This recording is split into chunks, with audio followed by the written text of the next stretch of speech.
Salut, c'est Thibaut. Voilà maintenant 1 an que j'ai emménagé chez moi après 2 ans de travaux. J'habite dans une grande maison entièrement connectée et je n'ai que des luminaires Philips Hue. Philips Hue est clairement la référence en matière de luminaires pour maisons connectées. Cependant, cette technologie présente une limite que de plus en plus de personnes rencontrent. On ne peut associer seulement 60 LED par pont Philips Hue. Dans cette pièce, une chambre d'enfant, j'ai par exemple 8 points lumineux en LED. Une pièce comme celle-ci occupe déjà 13% de la mémoire d'un pont Philips Hue. Au total, j'ai 250 points lumineux Philips Hue chez moi et pour faire fonctionner tout ça, je n'ai pas eu d'autre choix que de faire une installation multi-bridge avec 5 ponts Philips Hue chez moi. Restez connectés à cette vidéo, j'ai 5 conseils et astuces pour vous aider dans votre projet de maison 100% Philips Hue.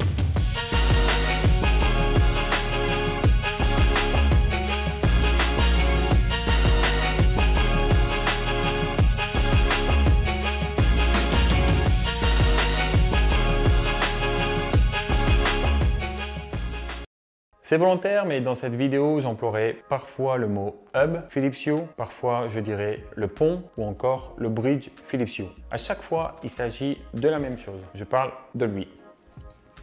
Ce pont a pour objectif de centraliser les communications entre les ampoules et le reste du monde, c'est-à-dire les téléphones, les télécommandes sans fil et bien entendu tous les assistants connectés comme Google Home et Alexa.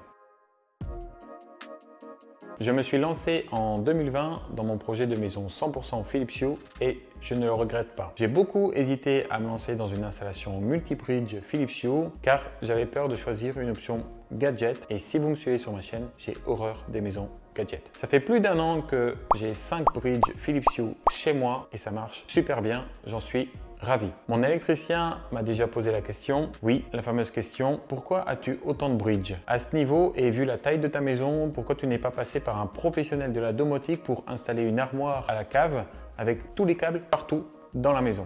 Oui, je me suis posé cette question au début du projet. Mon électricien me l'a posée et vous, derrière votre écran, vous vous posez probablement cette question. Donc parlons-en. Trop souvent, nous avons en tête qu'un appareil installé par un professionnel est de bien meilleure qualité qu'un appareil d'électronique grand public vendu sur Amazon ou dans une grande surface ou encore dans un magasin d'électroménager. Moi, je suis convaincu que c'est du marketing et qu'un produit de grande marque comme Philips Hue n'a rien à envier à un produit vendu par un professionnel de la domotique ou de l'éclairage. Pour mon éclairage connecté, chez moi, je voulais du Philips Hue. Pourquoi? Parce que Philips Hue est le leader de l'éclairage connecté, parce que Philips Hue est beaucoup moins cher qu'une solution domotique posée par un professionnel, parce que Philips Hue est parfaitement intégré aux assistants vocaux comme Alexa, parce que Philips Hue propose des scènes lumineuses, uniques et magiques, il faut le dire. Parce que Philips Hue fonctionne en Zigbee, une technologie sans fil en qui j'ai entièrement confiance. C'est une technologie conçue pour les maisons connectées. Parce que Philips Hue, de par son fonctionnement en Zigbee, est beaucoup plus évolutif qu'un système filaire, avec des installations et des câbles partout, etc. Parce que les frais de maintenance Philips Hue sont nettement inférieurs au système de domotique professionnel. Pourquoi Philips Hue? Tout simplement parce que j'ai beaucoup plus confiance envers un appareil d'électronique grand public versus un appareil professionnel et je reviendrai sur ce sujet à la fin de la vidéo.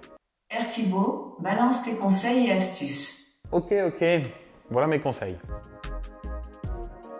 Conseil numéro 1, allez-y les yeux fermés. D'une part, c'est génial, c'est conçu pour. Philips Hue est parfaitement conscient de cette contrainte. Ils expliquent qu'ils n'ont pas le choix de mettre la limite à 60 LED par bridge, sinon le système devient instable. Pour compenser cette limite, ils ont fait de gros efforts ces dernières années pour simplifier l'expérience multi-bridge. Comme vous pouvez le voir, on peut changer de bridge facilement dans l'application. Moi, j'ai nommé mes bridges de 1 à 5, mais ne copiez pas cette idée. On en reparle après. Conseil numéro 2, placez chaque bridge directement dans la pièce ou dans la zone de votre maison concernée par le bridge. Exemple, pour les luminaires du rez-de-chaussée, placez le bridge au rez-de-chaussée. Pour le premier étage, placez le bridge au premier étage, etc., etc. Moi, je voulais tout placer à la cave dans ma baie de brassage et je me suis très vite rendu compte que ce n'était pas possible. Par exemple, pour atteindre le 2e étage en partant de la cave, c'est une erreur, mais je vous montre ce que j'ai fait. J'ai placé le bridge proprement à la cave, juste à côté de la box internet et juste à côté des autres bridges. Cependant, pour atteindre le 2e étage, j'ai dû connecter ce bridge à tous les luminaires de la façade. Voilà comment j'ai réussi à créer un maillage Zigbee de la cave au grenier. en passant par l'extérieur de la maison. En réalité, ça marche très bien, vraiment, car la technologie Zigbee dont est doté Philips Hue a pour avantage de transformer chaque ampoule Zigbee en un relais qui répète le signal 20 mètres à la ronde autour de lui. Avec ce procédé, je peux aller facilement au bout du jardin, même si ce dernier est à 100 mètres du bridge. Pourquoi je déconseille de faire comme moi au début et de tout mettre à la cave? C'est une réelle gymnastique de créer un chemin Zigbee et je m'en suis rendu compte quand j'ai voulu le faire dans le jardin. En fait, pour le premier étage, cette fois-ci, j'ai utilisé les luminaires de la cage d'escalier pour monter jusqu'au premier étage. Sauf que pour le jardin, je n'ai pas su créer un chemin.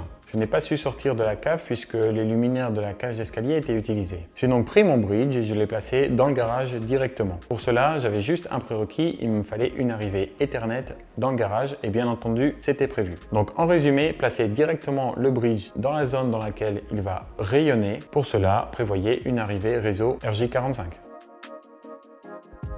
Passons maintenant au conseil numéro 3, donnez un nom explicite à votre bridge, du genre bridge de garage, bridge au premier étage, etc., etc. Les noms explicites, c'est essentiel car votre femme doit être capable d'accéder facilement au bridge dans l'application Philips Hue. Ma femme l'utilise très rarement, mais elle sait l'utiliser. Et c'était important pour moi qu'elle comprenne le système que l'on utilise au quotidien chez nous. Je fais une petite parenthèse sur la famille qui occupe votre maison connectée, mais il faut que toute la famille adhère et pour cela, vous devez expliquer le fonctionnement à votre mari, votre femme ou vos enfants. D'autant plus, ils peuvent être vraiment une excellente source d'évolution de la maison car c'est leur usage qui va permettre toutes ces évolutions. Un conseil, utilisez une Dymo pour mettre des étiquettes sur vos bridges. Conseil numéro 4, organisez vos luminaires, surtout si vous avez besoin de 3 bridges ou plus. Prenez dès maintenant une feuille de papier et cartographiez votre maison. Pourquoi? Parce qu'à ce jour, un seul bridge peut être connecté à Alexa. Enfin, c'est ce que j'ai vu dans mes recherches. Je n'ai rien trouvé de concluant à ce sujet, donc chez moi, seul, le hub du rez-de-chaussée est connecté à Alexa. Et franchement, je n'en vois aucun problème. Ok, vous voulez savoir comment je fais? Comment je m'en sors? En fait, dans le garage, j'ai mis un détecteur de mouvement et j'ai aussi une télécommande Hue. Dans le jardin, j'ai 2 télécommandes et en fait, je n'ai pas un besoin quotidien d'allumer le jardin. Donc, j'utilise souvent l'application Hue pour allumer les lumières du jardin. Bref, j'ai beaucoup de pièces sur détecteur et honnêtement, je ne ressens pas le besoin de tout connecter à Alexa. Au rez-de-chaussée, là, on utilise beaucoup Alexa car nous sommes dans la cuisine, dans la salle à manger et dans le canapé. Et on apprécie utiliser Alexa pour changer les ambiances de cette pièce de vie. Conseil numéro 5, dans une maison 100% Philips Hue, il n'y a que du Philips Hue. Sinon, vous allez vite regretter le 95% Philips Hue. Si vous faites du multi-bridge, vous êtes un vrai acharné, donc vous n'allez pas aimer avoir une lampe non connectée. Moi, j'en ai une dans mon atelier et à chaque fois, elle reste allumée plusieurs heures avant que je me rende compte, puisque l'ensemble du garage est sur détecteur de mouvement. En plus de ces 5 conseils, j'ai une petite astuce à vous partager. Est-ce que vous êtes comme moi et vous avez chez vous un vieux smartphone ou une vieille tablette que vous n'utilisez plus? Moi, j'avais un vieil iPhone 6, il fonctionnait encore très bien, mais j'ai décidé de ne pas le vendre au cas où le mien tombe en panne, etc. Donc, à cause de ce au cas où, ce téléphone était en train de mourir dans un tiroir de la maison. Donc, j'ai donc décidé de l'utiliser comme une tablette de contrôle de l'ensemble de la maison connectée. J'ai installé toutes les applications utiles de la maison et bien entendu, j'ai installé l'application Philips Hue. En gros, on utilise beaucoup ce téléphone pour jouer avec les jeux de lumière Philips Hue avec Spotify et la synchronisation Spotify dans la cuisine, la salle à manger, etc. Comme ça, quand on fait une fête à la maison, ça nous permet à ma femme et à moi de garder nos téléphones avec nous toute la soirée. Imaginez qu'on reçoit un appel d'un ami retardataire et la musique bug, etc. Ça, c'est pénible. En tout cas, ce système est sympa puisque ça nous permet vraiment de garder notre téléphone libre. Et pour la petite histoire, moi j'aime bien garder mon téléphone libre dans une soirée parce qu'en fait, ça me permet de montrer mes vidéos YouTube à mes invités et de recruter des nouveaux abonnés. La première limite que j'ai à vous partager est que vous allez avoir besoin de créer plusieurs adresses email car je me suis rendu compte que c'est un email par compte Hue et un bridge par compte You. Donc si vous avez 5 bridges, il vous faut 5 emails. J'ai encore fait le test en novembre 2022 et j'étais toujours bloqué sur ce nombre d'adresses email. J'espère que cela va évoluer dans le futur. La limite numéro 2, c'est que, je l'ai dit, il y a un seul hub qui est connecté à Alexa. J'ai cherché et vraiment j'ai pas trouvé de solution qui me convenait. Je n'aime pas trop les adaptations type bidouillage car par expérience on rencontre par la suite des problèmes de maintenance, de mise à jour, etc. Donc moi j'ai un seul bridge connecté à Alexa pour toute la maison. Et c'est la même chose pour Google Home. Vraisemblablement il existe des solutions autour de Google Home, mais là aussi il faut bidouiller. C'est tout ce que j'ai à vous dire sur les limites. Si j'en rencontre d'autres par la suite ou via vos témoignages en commentaire, je les ajouterai dans un commentaire épinglé sous la vidéo. Parlons un peu de mon installation. Vous le savez, j'ai 5 ponts Philips Hue pour gérer 250 points lumineux et j'ai aussi quelques prises connectées. J'ai calculé, j'ai 24 détecteurs de mouvement et 23 télécommandes Philips Hue. Tout ça est représenté dans 61 pièces. Ce sont des pièces virtuelles, ce ne sont pas des vraies pièces et j'ai à peu près 22 zones chez moi représentées dans l'application Philips Hue. Connecté à Alexa, j'ai un seul pont de 60 points lumineux, il y a 18 pièces virtuelles et 10 zones. C'est très agréable de pouvoir utiliser les noms des zones directement à la voix avec Alexa. Dès que l'on crée une zone, elle est très vite disponible sur Alexa et ça, c'est très agréable. Dans notre pièce principale, j'appuie rarement sur les télécommandes Philips Hue. On a un bouton qui contrôle la zone, une zone appelée Living, et c'est celui qu'on utilise le plus. Il allume la cuisine et le salon en même temps. Bref, c'est vraiment le bouton du quotidien, c'est celui qu'on utilise le plus. Je vous partage notre fonctionnement car c'est le principe de ma chaîne. Vous partagez notre expérience dans une maison 100% connectée et je sais que vous êtes nombreux à vous inspirer de nos usages que nous avons validés pour les appliquer chez vous. Les chambres, le salon, la salle à manger et la cuisine sont les seules pièces chez nous dépourvues de détecteurs de mouvement. A l'inverse, la cave,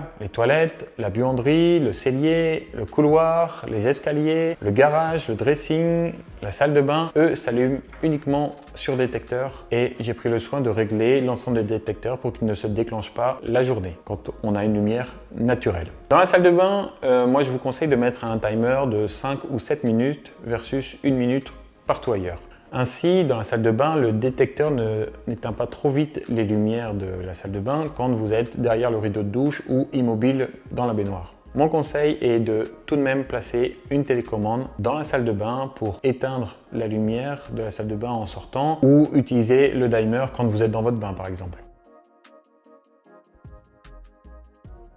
Pour terminer, pourquoi j'ai plus confiance envers un appareil grand public versus un appareil fourni par un professionnel? Tout simplement parce qu'avec les produits vendus dans le commerce, c'est-à-dire les produits d'électronique grand public, tout est régi par le code de la consommation avec des garanties habituelles et surtout des indices de consommation énergétique qui sont plus fiables. Les marques comme Somfy, Sonos, Philips Hue, etc. sont des marques d'électronique grand public qui ont l'obligation de proposer un service de garantie. Ils ont l'obligation de répondre à des normes européennes et ont l'obligation d'être transparentes sur la réelle consommation énergétique de leurs produits. Pour la petite histoire, j'ai acheté un frigo vitrine dans un magasin dédié aux professionnels et en fait, contrairement aux magasins grand public, ils n'ont jamais fait mention de la consommation énergétique de ce frigo vitrine. Et pourtant, c'est vraiment un modèle très répandu que l'on va trouver dans les pizzerias, dans les boulangeries, etc. Mais bon, c'est une gamme professionnelle et il y a donc moins d'obligations et mon sentiment c'est qu'il y a aussi moins de transparence. J'espère que cette vidéo vous a plu. Si c'est le cas, dites-le moi en commentaire. Comme d'habitude, je réponds à tous les commentaires. N'hésitez pas à me suivre également sur mon compte Instagram RThibaut. Je publie parfois des vidéos courtes afin de répondre à vos questions les plus spécifiques. Restez connectés à ma chaîne. À très vite.